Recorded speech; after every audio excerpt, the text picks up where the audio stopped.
Bonjour à toutes et bonjour à tous, bienvenue sur ma chaîne Demi-Univers Crypto. Nous sommes le 12 mai 2023, j'espère que vous allez bien, que vous vous portez bien, que la journée est bien commencée et qu'elle va surtout bien se terminer. Et nous, on va faire le tour de l'actu comme tous les jours, on va parler un petit peu de notre écosystème, de tout ce qui se passe à l'intérieur.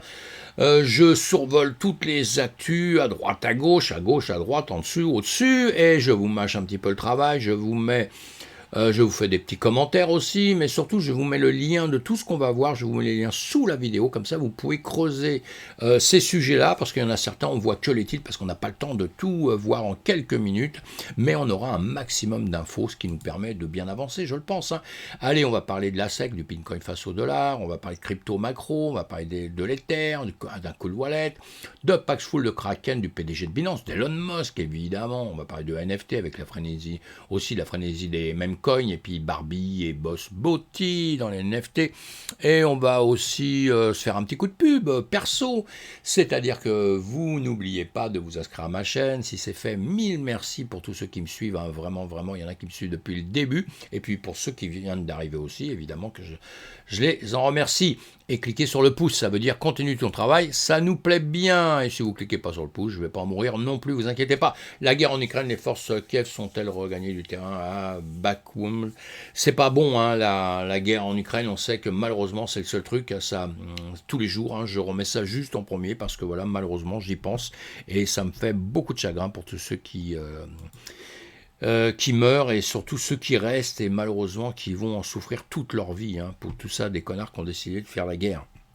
Allez, passons dans l'économie. Hein. L'économie, il faut toujours écouter les news partout, il y en a beaucoup. Alors évidemment que souvent j'entends les gens qui rentrent dans la crypto-monnaie et disent « Ouais mais c'est le marché traditionnel, on s'en fout un peu, on n'écoute pas ça ». Mais si, ça joue énormément sur notre écosystème et donc on doit apprendre à suivre ça, surtout si on veut trader. Si on ne trade pas, c'est beaucoup moins important, mais si on veut trader, on va chercher les news. On apprend à lire les plus importantes à la limite, si vous n'avez pas le temps de tout approfondir évidemment, hein, vous allez prendre toujours les 3 étoiles et comme ça vous donnera peut-être un peu des indications sur ce qu'il se passe. Bon, c'est pas toujours vrai à 100% non plus, attention, il faut suivre les graphiques. Moi, je suis plutôt pro des graphiques justement et je suis plutôt les marchés comme ça. Et si on regarde un petit peu nos marchés là actuellement, eh bien voilà, BTC, on a un BTC plutôt qui a l'air de, sur les 2 derniers 4 heures, on va les mettre en heures tous. On va tout mettre en heures, voilà, à droite et à gauche. On a un BTC sur les dernières heures qui se remonte un petit peu. Le marché traditionnel dans les dernières heures, eh bien, il a l'air de vouloir plonger un petit peu plus. On va suivre tout ça tout à l'heure, à l'ouverture exactement. Hein. On est un peu décorrélé, c'est pas mal, donc ça nous fait plaisir. On est même pas mal décorrélé, car si on regarde depuis quelques temps ici, vous voyez le BTC qui tombe, malheureusement... le S&P 500, il montait, hein, et nous, on était en train de se casser la gueule. Bon, c'est beaucoup moins drôle. Bah, depuis quelques heures, on retrouve un petit peu le sourire, puisqu'on repart dans l'autre sens. Voilà, alors. Mais bon, je continue à dire que pour l'instant, l'ambiance générale du marché, c'est très important, mes amis. Attention, on ne va pas dire d'un seul coup, parce qu'on voit quelque chose comme ça, que ça y est, on est parti dans la lune. Non, on vient de redescendre, de retracer. D'ailleurs, je vous explique ça sur d'autres vidéos. Hein. On va tout à fait dans le sens que je désirais, hein, puisque je vous dis ça à longueur de temps. Ce qui est bien avec les vidéos, c'est qu'on peut revoir des vidéos en arrière et voir si les gens disent toujours, se tiennent à ce qu'ils disent ou pas. Ça, c'est très important pour moi. Donc, vous pouvez tout vérifier. Crypto, un terrain de jeu pour les cybercriminels. Bon, ben voilà, hein. On sait bien, on entend ça à longueur de temps. Je crois que la première fois que je me suis intéressé à la crypto, et il y a très très longtemps de ça, eh bien on parlait déjà de ça, hein. On parlait déjà que voilà, c'était un monde où il y avait blanchiment d'argent, la route des pirates, pas la route de la soie, vous voyez. Bon, on parlait plein de choses comme ça n'a pas changé, ça continue, évidemment, il y aura toujours des cybercriminels parce que c'est leur métier, comme on dit, un métier quand on l'a pour longtemps, et je pense que notre écosystème travaille énormément dessus, tout le monde travaille dessus pour se protéger un maximum, et individuellement, il faut que tout ce que vous appreniez un petit peu à protéger votre argent. Mais là, on a le ministère de la Justice américaine, évidemment, qui tire la sonnette d'alarme. Il y a longtemps, ils ont toujours tiré la sonnette d'alarme. Donc ça ne change rien. Hein. Et les criminels sont devenus très friands de la crypto-monnaie pour commettre toutes sortes de délits. Mais entre nous, dans le marché traditionnel, il y en a beaucoup aussi. C'est pas que chez nous, hein, des bandits, il y en a partout. Allez, je passe ça. On va pas rester dessus, ça sert à rien. Dans un interview, c'est important, attention, c'est très important. Hein, je suis pas en train de bâcler et de dire que c'est pas important, parce que à longueur de temps, je vous signale tout le temps tous les problèmes qu'on a dans notre écosystème, c'est important, on fait pas l'autruche, quoi, on se met pas la tête dans le sable, hein. Non, non, il y a les problèmes, on va les régler, pourquoi? Parce qu'on est un jeune marché, nous sommes adolescents dans ce marché, on est en train de grandir, donc les erreurs, c'est normal, et après le piratage, tout ça, eh bien, tout doucement, les entreprises vont se consolider, sont fortifiées, et réussir à combattre ça au maximum, mais il y en aura toujours, parce que le monde est comme ça, il y en a toujours eu dans le marché classique, on va dire, donc il y en aura toujours dans le nôtre aussi, hein. Et nous, tous, on doit apprendre à se protéger. Allez, hop, je passe ça. Dans un interview, justement, télévisé à Bloomberg le 11 mai, le président PDG de JP Morgan Chase, Jamie Dimon, a déclaré qu'il pensait que la situation va empirer pour les banques à moins que la Réserve fédérale ne prenne des mesures proactives au-delà de la simple création de nouvelles réglementations. Voilà, oui, on sait que c'est chaud en ce moment, on n'arrête pas d'en parler tous les jours, donc je survole tout ça, vous allez l'approfondir si vous en avez envie. Un législateur américain interroge la SEC sur les rachats de GBTC. GBTC, bon, ils sont un peu accusés de vouloir grossir un petit peu trop, d'avoir fait perdre un pourcentage d'argent à des gens, hein. Selon les membres du Congrès, la décision de Cresco d'émettre davantage d'actions GBTC a joué un rôle important dans le fait que les actions se négocient avec une décote de plus de 40% par rapport à sa valeur liquidative. La remise s'est réduite à 39,65% au moment de la publication, selon les données des chars. Voilà, Sherman a noté que ces actions ont créé des inquiétudes pour des milliers d'investisseurs de GBTC, ajoutant qu'une intervention de la SEC était nécessaire pour la protection des investisseurs. Évidemment, la SEC, ça pour intervenir, ils interviennent. Et là, on a la Chambre du commerce américaine critique l'approche de la SEC vis-à-vis de l'Ether de Coinbase. Hein. Quand même, la SEC, on trouve qu'ils nous mettent un peu trop de coups dans la tête, qui sont un petit peu trop durs et que tout ça, ça pourrait commencer à peut-être à se voir un peu trop, quoi, à la limite. Hein. Et là, vous avez un article intéressant aussi, hein, ambigu et éthéré. Hein. Le groupe commercial dénonce également l'incertitude entourant l'Ether, la deuxième plus grande crypto-monnaie par capitalisation boursière et le principal domaine autour des actifs numériques où le président de la SEC, Gary Gensler, a adopté une approche différente de son prédécesseur, Jay Clayton. Sous Clayton, le SEC a adopté une position selon laquelle l'Ether pourrait être suffisamment décentralisé pour ne plus être une sécurité financière, alors que Gensler a fortement indiqué le contraire, tout en refusant d'exprimer explicitement son opinion d'une manière ou d'une autre lors d'une récente apparition au Congrès. Ether existe depuis près d'une décennie et une capitalisation boursière supérieure à 220 millions de dollars est un élément fondamental de l'industrie, indique la mémoire de la Chambre. Pourtant, malgré l'omniprésence de l'Ether, les régulateurs ne peuvent toujours pas s'entendre sur ce que c'est. Vous voyez le gros problème qu'on a? Allez, je survole tout ça, évidemment. On a un gros problème avec ça, puisqu'ils n'arrivent pas à se mettre d'accord. Donc, et ils se permettent quand même de punir des entreprises en leur disant non, c'est pas bien ce que vous avez fait, tout ça. Et entre eux, ils sont déjà pas d'accord. Donc, c'est un gros problème, hein, évidemment, hein, et ce n'est pas encore réglé. La crypto crée de l'argent à partir de rien, et seul le gouvernement US en a le droit. Journal du Coin qui nous ça, c'est marrant, hein, cet article, allez le lire, parce que, mais je vais vous le résumer, évidemment, hein, vous suivez les infos, si vous suivez les infos, vous êtes plus ou moins, vous êtes déjà au courant, hein. Alors, je vais vous lire ce qu'ils disent. Si vous suivez l'actualité économique ces derniers mois, vous n'avez sans doute pas raté la désastreuse faillite de la Silicon Valley Bank en mars 2023. Pour éviter l'un des plus gigantesques bankruns de l'histoire, la Réserve fédérale des États-Unis a alors immédiatement sorti 25 milliards de dollars magiques pour calmer le jeu. Cet événement est particulièrement croustillant, une fois remis en perspective avec la déclaration politique que nous allons voir ensemble ci-dessous. Le crypto-média CoinDesk a suivi ce 10 mai 2023 une réunion d'une sous-commission parlementaire US qui vise à mesurer les lacunes réglementaires sur le marché des crypto-actifs. Parmi les présents figure le membre de la Chambre des représentants, Brad Sherman, élu démocrate de Californie. Sa déclaration hallucinante ne nécessite presque pas de commentaires supplémentaires. Allez, je lis ça. Les bros, c'est que dans la crypto font de l'argent en créant littéralement de la monnaie. Et ils ont créé plus de 1000 milliards de dollars à partir de rien. C'est la valorisation totale du marché. Crypto, Bitcoin inclus. Ils accuseront le gouvernement américain de créer de l'argent à partir de rien. C'est peut-être le cas, mais nous sommes le gouvernement américain. Point à la ligne. Ça veut dire les autres, on s'en fout de ce que vous pensez. Nous, on fait ce qu'on veut, comme on veut, et nous sommes ce qu'on crée. Bah, c'est normal, c'est bien, ça doit se faire, c'est comme ça, on l'a décidé. Vous faites la même chose de votre côté, ah, c'est pas bon, hein, ça c'est punissable par la loi. Et attention, vous êtes des bandits, mais moi je peux le faire. Bon, allez, on passe à autre chose. Et les BRICS peuvent-ils marginer le dollar américain? L'article que je vous ai mis là, il était sorti le 28/4 et il est pas mal, hein, parce que évidemment il y a combat Est-Ouest en ce moment entre la BRICS, c'est le Brésil, la Russie Russie, l'Inde, la Chine et l'Afrique du Sud. Et les USA, le dollar contre le reste du monde, c'est un combat qui est déjà vieux, attention, hein, mais qui s'accentue. Et maintenant, la crypto-monnaie, on vient se planter dans tout ça. Et c'est hyper intéressant, justement, voir comment nous, on va se situer dans tout ce combat. Il y a Est-Ouest, faut pas l'oublier ça, du tout, du tout, du tout. Hein. Et pour l'instant, bon, dans cet article, on nous dit que la BRICS auront quand même du mal à supplanter le dollar, hein, qui est en bonne position, qui maîtrise tout pour l'instant. Hein. Alors c'est toujours pareil, hein. Bon, voilà, c'est lui le patron.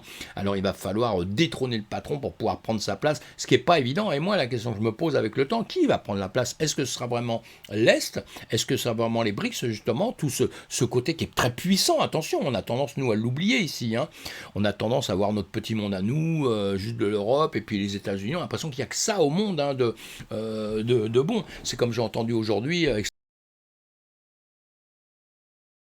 Je vous ai dit que je parlais beaucoup. Hein. Et c'est juste pour le jeu qu'on est classé, la France, je parle de la France là. Hein. La France, elle est classée 3e mondiale.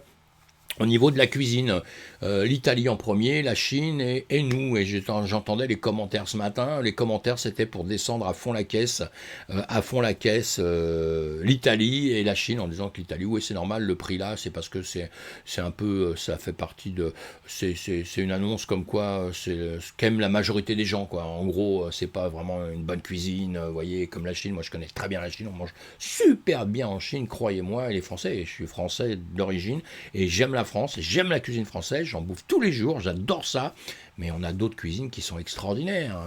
La cuisine italienne est extraordinaire, la cuisine chinoise est extraordinaire. Mais on a tendance toujours à se refermer sur nous et pas penser qu'autre part, c'est mieux. Voilà ce que je voulais dire simplement. Et dans le monde entier, c'est pareil, hein, gauche-droite, voilà, c'est mieux. Après, le juge de paix, c'est qui? On n'en sait pas. Allez, je sais pas pourquoi j'ai divagué un petit peu, mais c'est pas grave. La macro-économie influente-t-elle la crypto, mes amis? Eh oui, finances traditionnelles et marché crypto semblent en apparence différentes dans de nombreux aspects, l'un à la merci des banquiers, l'autre décentralisé, mais ces deux mondes sont en réalité reliés par un système de vases communicantes par lequel circule la monnaie et les investissements. C'est pour ça que je dis qu'il faut s'intéresser au monde traditionnel, vous voyez, ça c'est exactement le discours que je jette tout le temps et je ne le quitte pas, hein, pour l'instant on est obligé de faire comme ça si on veut comprendre et réussir. Hein. Pour réussir, il faut comprendre quelque chose, il faut le connaître à fond. Toutefois, en sommes-nous certains? De quelle manière le marché crypto est-il réellement influencé? Le comportement de cet écosystème un peu à part est-il vraiment dicté par des événements de la macroéconomie? Nous prêtons différents rôles à Bitcoin et aux crypto, tantôt un repart contre l'inflation, tantôt une échappatoire en temps de crise, et au même titre que l'or, et selon certains aussi, un simple marché plus risqué permettant de faire du levier sur des investissements. Ce qui est sûr, c'est que peu d'entre nous savent vraiment à quoi correspond réellement Bitcoin. La manière dont il s'insérera dans notre société, notre économie, reste encore floue, tout simplement parce que cette histoire s'écrit jour après jour et que l'avenir est plus que tout incertain. Oui, comme je vous ai dit tout à l'heure un petit peu, et c'est bon pour le Bitcoin, c'est bon pour tout l'ensemble de l'économie, nous sommes des adolescents. On est en train de se construire, et vous savez que l'adolescence,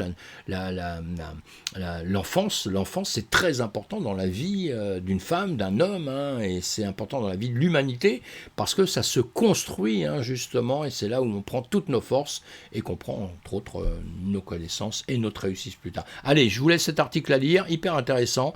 Le gouvernement US a-t-il essayé de faire chuter Bitcoin ce mercredi? Non, bon, ça c'est une connerie. Non, ça on peut fantasmer là-dessus, moi non. L'intérêt institutionnel pour la cryptographie mûrit, déclare Anne de Cantor Fitzgerald. Il semble que la crypto a perdu son éclat pour les investisseurs institutionnels, mais leur intérêt est toujours là pour rester et pourrait même mûrir selon Elliot Anne de Cantor Fitzgerald. Oui, tout à fait. La position là-dessus a changé. Beaucoup ont fui parce que c'était simplement les investisseurs, on va dire les investisseurs qui ont perdu de l'argent. Donc là, vous fuyez tout de suite et vous dites ouais, ce truc-là, c'est de la daube. Hein. Je mets un truc, j'en perds deux, quoi. Donc c'est pas bon du tout. Et puis après, il y a ceux qui essayent de comprendre le système, tout l'environnement, ce que c'est que vraiment le Bitcoin et le pourquoi, du comment, à quoi il peut servir et comment il va avancer. Je pense que beaucoup d'institutions financières maintenant l'ont compris et déjà se servent des blockchains déjà, et ça c'est déjà quelque chose, et ont compris cette nouvelle tendance, on va dire, j'allais dire, une nouvelle mode. C'est pas du tout une nouvelle mode, justement, c'est ça l'intérêt, c'est qu'il y a vraiment quelque chose derrière, c'est pas quelque chose d'éphémère qui peut disparaître demain, et je pense que beaucoup de gens commencent à le comprendre. C'est pour ça qu'on va grossir énormément, parce que tout simplement c'est pas une mode. Voilà, une mode ça disparaît, hein, c'est changé par autre chose. C'est pas une mode, c'est un système parallèle à celui qui existe déjà et qui est en train tout doucement de grossir. Vous lirez ces articles qui sont intéressants. Rapport à un commerçant de crypto français emprisonné pendant 18 mois pour avoir acheté une Ferrari en bitcoin. Alors ça c'est au Maroc, un Français de 21 ans, un commerçant, il y a eu une plainte selon un rapport de Gain. Les ennuis pour le Français ont commencé lorsqu'une femme qui lui a vendu une Ferrari pour plus de 440 000 dollars a déposé une plainte pour fraude contre lui. Pourquoi elle a déposé une plainte? Parce qu'elle a touché ses sous, elle a été payée, tout ça, et puis quelques mois après, l'argent a baissé.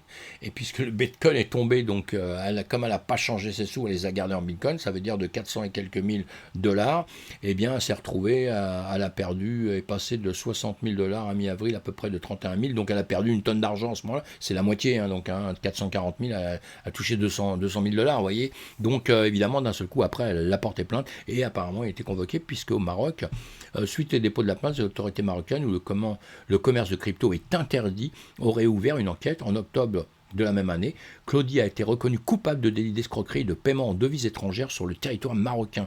Bien que le prix du BTC ait grimpé à plus de 40 000 depuis, en décembre, les autorités marocaines sont restées impassibles et ont quand même fait jeter le Français en prison, hein, mes amis. Bien qu'il ne reste à Claudie que quelques mois avant de purger sa peine, ses avocats tenteraient toujours d'obtenir sa liberté anticipée. Par exemple, lors d'une audience, il cherchera à obtenir une réduction de peine. Les avocats ont déclaré au tribunal que Claudie avait par le passé acheté des montres suisses chères en utilisant la cryptographie et que le prix du BTC avait également augmenté par la suite. Oui, ça c'est peut-être pas seulement. Au lieu de réduire la peine, le tribunal marocain a quand même ordonné à Claudie de rembourser au vendeur l'équivalent de 4 200 dollars en monnaie locale.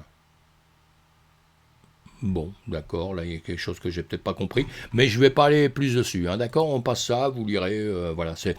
Bon, savoir que c'est chaud hein, quand même, hein, un pays qui punit parce que vous avez payé en dollars, en bitcoin, hein, bon, vous voyez, il faut quand même faire attention. L'endroit où on est, hein, Elon Musk, tous les pays ne sont pas pro-crypto, hein, vous pouvez payer en dollars à Dubaï, personne ne va rien vous dire, hein, vous pouvez payer au Salvador, personne ne va rien vous dire, hein, mais apparemment au Maroc, vous oubliez. Hein. Elon Musk est un pourparler pour nommer Linda Sarino au poste de PDG sur Twitter. Voilà, notre cher Elon Musk étant pour parler avec responsable de la publicité de NBC Universal pour la nommer nouvelle PDG de Twitter, a reporté le Wall Street Journal. Citant des personnes proches de la situation, voilà, bon, écoutez, on verra bien hein, ce qu'il fait ou pas fait. Lui, je sais pas comment il s'en sortira avec Twitter à la fin, mais bon. L'ancien PDG de Paxful avertit les utilisateurs de ne pas utiliser la plateforme au milieu d'une série d'escroqueries. Bon, alors lui, évidemment, il est déjà l'ancien PDG, hein, donc il est parti de Paxful, il démonte un peu plus tôt le truc, en disant que, voilà, de toute façon, il est parti, donc il s'en fout, quelque part. Paxful a des bureaux en Estonie, au Royaume-Uni, aux Philippines, à Dubaï, à Saint-Pétersbourg et fait des affaires importantes en dehors des États-Unis, mais son siège social est à New York. Donc, problème, hein, bien que la CT ait réussi à débloquer 80% des fonds, environ 4,5 millions de dollars, reste gelé. Voilà, il y avait eu des soucis, on le sait, hein, le marché peer-to-peer a fermé en avril, Youssef reconnaissant la démission de plusieurs membres du clé du personnel. Cependant, à l'époque, il restait peu disposé à s'étendre sur ce que passait d'autres dans les coulisses. 2 semaines plus tard, Youssef a déclaré que l'augmentation de la pression réglementaire américaine était à blâmer, alors qu'ils alertaient les gens sur les dangers de traiter avec des sociétés financières basées aux États-Unis. Bah oui, c'était compliqué, c'est compliqué, donc c'est toujours compliqué pour eux, à suivre aussi. Hein. Voilà, à suivre. Tout ça, apparemment, à cause de la régulation quand même aux États-Unis, ou manque de régulation justement, manque peut-être comme nous on a maintenant en Europe quelque chose qui se définit fermement, hein, puisqu'on a vu que les Américains savent pas trop où ils en sont eux-mêmes. Hein. Mais en tout cas, ils tapent sur tout le monde. Le PDG de Binance cherche à réduire sa participation majoritaire dans l'unité américaine de la bourse. Voilà, le cofondateur PDG de Binance, Chandan Sao, également propriétaire majoritaire de Binance US, tente de réduire sa participation dans l'unité américaine depuis l'été dernier, a rapporté jeudi l'information citant 2 personnes proches du dossier. Binance et Binance sont séparées et indépendantes l'un de l'autre, a déclaré l'un des porte-parole de Binance à The Block. Nous ne pouvons pas commencer au nom de Binance.us ou de CZ en tant qu'actionnaire individuel et majoritaire de Binance.us. Binance.us n'a pas immédiatement répondu à une demande de commentaires. Donc on verra bien comment tout ça va avancer. Hein. Évidemment qu'on a compris que, encore une fois, aux États-Unis, c'est compliqué. Kraken, un nouveau stratège anti-escroc crypto. Voilà. Kiboka est un streamer bien connu au sein de la communauté crypto, comptabilisant 1,2 million d'abonnés sur Twitch et 3 millions sur YouTube. Il propose exclusivement des contenus axés sur les cryptos scams. Il publie régulièrement des vidéos sur la perte de temps commis des escrocs crypto, des centres d'appel pour démasquer un escroc crypto. Kraken a collaboré avec ce type-là, Kiboka. Ce dernier a utilisé le faux compte de l'échange pour stocker près de 450 000 $ en bitcoin, attirant ainsi l'attention des escrocs crypto. Il s'était fait passer pour le président américain de Joe Biden. Ce même escroc avait déjà essayé d'escroquer Bitcoin il y a un an. Une vidéo montre Kiboka utilisant un faux compte créé sur Bitcoin, d'accord. Voilà, bon, vous lirez tout ça. L'escroc Bitcoin avait utilisé une adresse portefeuille Bitcoin émergée par Kraken, permettant ainsi à l'échange crypto de surveiller son compte de l'identifiant assez rapidement. Le nombre d'escroqueries en ligne et surtout celui d'arnaque crypto a augmenté ces derniers temps. On l'a déjà dit, la stratégie de la vente de Kraken basée sur la crypto d'un faux compte pour piéger l'escroc crypto est un exemple à suivre. En tout cas, elle peut dissuader d'autres fraudeurs potentiels, ce qui améliorerait la sécurité de l'écosystème crypto. Oui, bon, ouais, moi je suis pas chaud là-dessus, parce que si simplement le fait de pouvoir se sécuriser ou ne plus avoir peur d'escrocs, il faut créer des faux comptes, vous voyez ce que je veux dire. On en revient au problème de tout à l'heure, que tout le monde nous accuse de choses qui ne vont pas, tous les scams, tous les piratages, tout ce qu'on veut, et donc si la défense est créer des faux comptes, oui, pourquoi pas, ça fait partie de la défense, mais je pense qu'il va falloir trouver autre chose pour moi. Pendant 30 minutes, la blockchain Ethereum a cessé finalement de finaliser des blocs. Voilà, on va le dire là. Il est important de préciser que la blockchain ne s'est pas arrêtée, attention, seulement durant 3 époques, la couche de consensus a subi un bug similaire à ce qui a qualifié de fuite d'inactivité. En des termes plus simplifiés, la blockchain s'est comportée comme si de nombreux validateurs étaient hors ligne. Voilà, ce n'est que pourtant pas le cas, mais le fait est que pendant cette période, un nombre limité d'attestations ont été délivrées par les validateurs. Un problème sur un logiciel utilisé. Pour fonctionner, la blockchain Ethereum est divisée en 2 piliers, la couche d'exécution qui permet notamment aux transactions de s'effectuer et la couche de consensus qui assurera la conformité des blocs. Pour ces 2 piliers, les validateurs peuvent utiliser différents logiciels appelés clients. L'Ethereum Foundation encourage les validateurs à diversifier les clients utilisés de façon à ce que si un bug survient, la blockchain continue de fonctionner normalement. Voilà, pour ceux qui sont un petit peu plus pros, vous suivez tout ça. Pour les autres, ne vous inquiétez pas, il n'y a pas eu, parce qu'on a entendu parler à droite à gauche, là évidemment, il n'y a pas une catastrophe dans l'immédiat. Attention.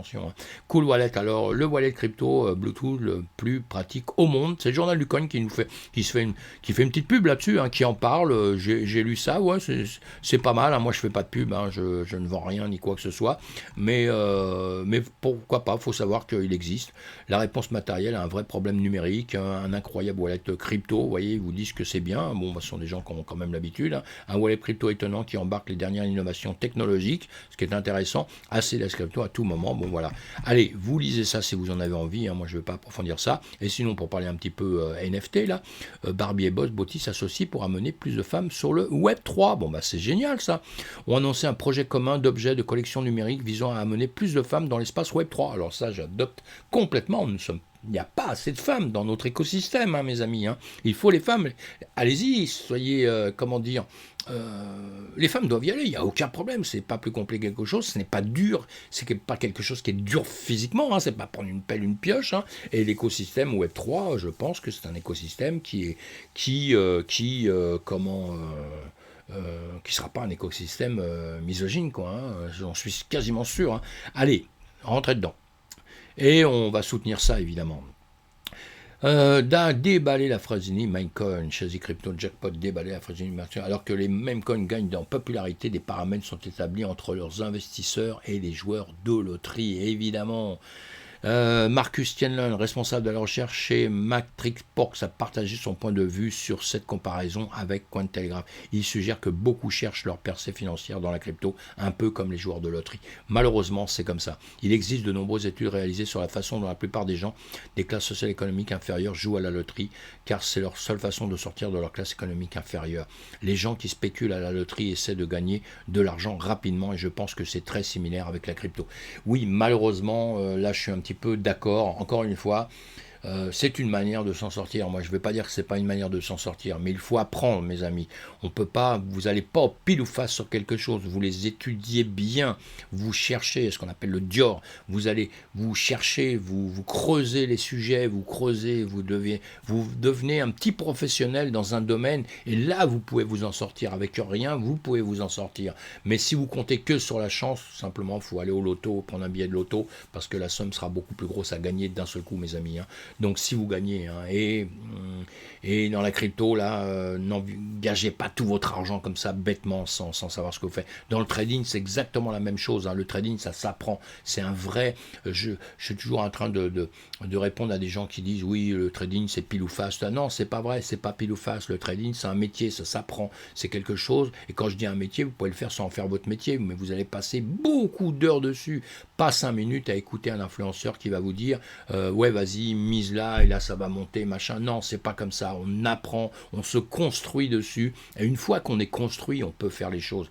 Faites attention, vous êtes dans des domaines qui sont dangereux. Mais il y a de la réussite. Dans tout domaine, il y a de la réussite avec du travail. Allez, je continue d'avancer. La preuve, le PP, un symbole de haine. Coincas s'accuse auprès de la communauté Paypal. Plein de problèmes. La pépite grenouille qui avait mal aux oreilles face à l'effondrement du fait au même écho du moment où la communauté crypto Twitter a réagi instantanément. Le hashtag Delete Coinbase s'est rapidement propagé comme une traînée de poudre sur Twitter, incitant de nombreux utilisateurs à clôturer leur compte sur la plateforme. Certains ont souligné que Paypal n'était nullement un symbole de haine, mais plutôt un mème populaire utilisé de manière ludique au sein de la communauté crypto. Les partisans du Paypal ont également appelé Coinbase à reconsidérer sa position et à inscrire le jeton sur sa plateforme Paypal, la grenouille qui voulait se faire aussi grosse que Coinbase. La communication de Coinbase a donc eu des conséquences néfastes sur sa réputation et sa réputation avec la communauté crypto. De nombreux utilisateurs ont exprimé leur profonde déception face à cette déclaration mensongère de PP et ont réagi en question à la crédibilité de l'échange. Certains ont choisi de transférer leurs fonds vers d'autres plateformes telles que Gemini afin de ministrer leur mécontentement. Une controverse qui met en évidence la sensibilité qui entoure les symboles et les mêmes dans l'univers crypto, soulignant l'importance pour les entreprises de communiquer de manière responsable et précise pour éviter aussi bien le FOMO que le FOD, mes amis. Évidemment, nous avons merdé, nous sommes désolés, nous avons partagé un aperçu de la pièce PP même pour fournir une image factuelle d'un sujet de tendance. Cela n'a pas fourni une image complète de l'histoire du même et nous nous excusons auprès de la communauté. Voilà, le principal transforme un crapaud. Face au scandale et avant de se transformer en crapaud, Paul Gérer, directeur juridique de Coinbase, a présenté ses excuses officielles face à l'erreur de communication évidente. Il a reconnu que Coinbase avait commis une bourde monumentale en qualifiant PP de symbole de haine. Évidemment, Gewal a tenté d'expliquer que Coinbase cherchait simplement à fournir des informations objectives à ses utilisateurs concernant la récupération du même par certains groupes d'extrême droite. Toutefois, cette tentative d'explication n'a guère réussi à calmer la fureur des utilisateurs. Face à une communication anodine qui se voulait être un message de prévention pour ses utilisateurs, Coinbase se retrouve à faire des pieds et des mains pour tenter de renouer avec la communauté PP. Une péripétie qui aurait peut-être bien évité compte tenu des tracas que cause la régulation américaine à la plateforme crypto. Évidemment qu'ils auraient pu se passer de ça, un symbole de haine. Voilà, Coinbase a été, je sais pas, c'est maladroit ou je sais pas comment on peut dire ça, mais en tout cas, ça n'aurait jamais dû se passer ça. Et en tout cas, on va quand même regarder ce qu'on regarde depuis le début, justement, le PP où je vais dire, on va voir un petit peu où est-ce qu'on en est. Je vous en parle tous les jours parce que je vous ai prévenu quand on était ici, par ici, ou je ne sais plus où exactement, je dis attention, ça monte, oui, quand on était ici, ça monte, mais maintenant ça va redescendre, et attention à ceux qui veulent rentrer maintenant, vous allez perdre de l'argent. Eh bien voilà, je vous l'ai dit à ce moment-là, je vous le dis pas maintenant, je vous l'ai dit à ce moment-là, et qu'est-ce qui s'est passé, je vous avais tracé ça, eh bien il a continué à monter, donc il y a des gens ici qui sont partis dedans, qui ont acheté, et maintenant ils sont tous en perte. Voilà, c'était clair et net, c'était à comprendre, une fois qu'on avait dépasser ça, là, qu'on risque de revenir. Et sincèrement, moi, je pensais qu'on allait revenir tout le temps, revenir rapidement ici. Hein. Et vous voyez, non, on a continué parce que ça a été faux mot. Il y a plein de raisons là-dessus, mais en tout cas, voilà. Et pour maintenant, on trouve toutes les excuses du monde, on dira tout ce qu'on veut au monde. Oui, mais c'est à cause de ça, c'est à cause de ci, c'est à cause de cela. Eh bien, tout ce qu'on veut, mais souvent, ça se passe. Le schéma que vous avez là, c'est très souvent que ça se passe comme ça. Donc, soit on apprend, soit on sait quand on rentre sur ce genre de choses, hein, sur ce genre de crypto, on va dire, on sait quand est-ce qu'on doit rentrer dedans, quand on peut faire des profits et en profiter, et ça c'est extraordinaire évidemment, hein. Mais sinon on rentre pas n'importe quand simplement parce que tout le monde vous a dit que c'était un truc extraordinaire. Mais le temps que tout le monde vous dise que c'est un truc extraordinaire, c'est plus un truc extraordinaire. Vous voyez ce que je veux dire? Et ceux qui vous disent souvent que c'est un truc extraordinaire, ils ont intérêt pour une bonne raison, c'est qu'ils ont misé déjà à la base, donc ils veulent que le truc monte. Alors tout le monde vous dirait vas-y, vas-y, vas-y. J'ai vu ça pour des chaussures qui marchent toutes seules, des trucs comme ça, où tout le monde disait ouais vas-y c'est génial c'est machin, et évidemment tous les gens qui disent ça ils en ont acheté pas mal, ils ont intérêt à ce que tout le monde grimpe dessus, puisque eux à un moment donné ils vont vendre, et vous êtes comme des imbéciles à la finale. Pourquoi? Parce que vous n'avez pas encore bien compris les systèmes et que vous allez vendre mais trop tard, et quand vous allez vendre, eh bien vous allez les retrouver là on a bien compris que maintenant tous ceux qui ont acheté par ici, le rouge comme je vous mets tous les jours, là on le continue maintenant. Tous ceux qui ont acheté même ici, vous voyez que c'est fini les gars. Enfin, si nous sommes là, je vais remonter un petit peu, je suis en train de dire une bêtise, mais voilà, nous sommes ici. Hein, c'est-à-dire que tous ceux qui ont acheté à partir d'ici, tout ça, tout le monde est en perte. Hein, et là, on se reprend un tout petit peu. Alors, est-ce qu'il va remonter aux cieux, comme souvent on l'entend, on dit oui, mais c'est fabuleux, ça va repartir, etc. Pourquoi pas, mais nous ne sommes jamais devins. Donc, à des niveaux comme ça s'est passé là, bah, on fait attention, on ne vient pas recharger maintenant parce qu'on s'est dit on était déjà ici. Parce que vous savez, acheter, on achète à plusieurs niveaux, etc. Parce que là, on a déjà acheté ici. Et on se dit, bah, à la limite, c'est bien, il est retombé parce que maintenant, ce que je vais faire, hein, on va faire quelque chose d'autre. Là, je perds un peu de temps, hein, mais croyez-moi que c'est important. Il est parti ici, je le fais rapidement comme ça, hein, voilà, allez, on tire ça. Et ici, on se dit, voilà, il est retombé entre les 50 et 61%, zone de rachat. Alors, peut-être on sent une zone de rachat. Mais avant de racheter là, moi j'attendrai de bien voir les news, de bien voir tout ce qui se passe, parce que ici, il peut très bien ne jamais remonter, et maintenant ici, il peut très bien faire ceci, hop, et cela. Vous voyez, je vous l'avais dit ici, hein, déjà. Hein.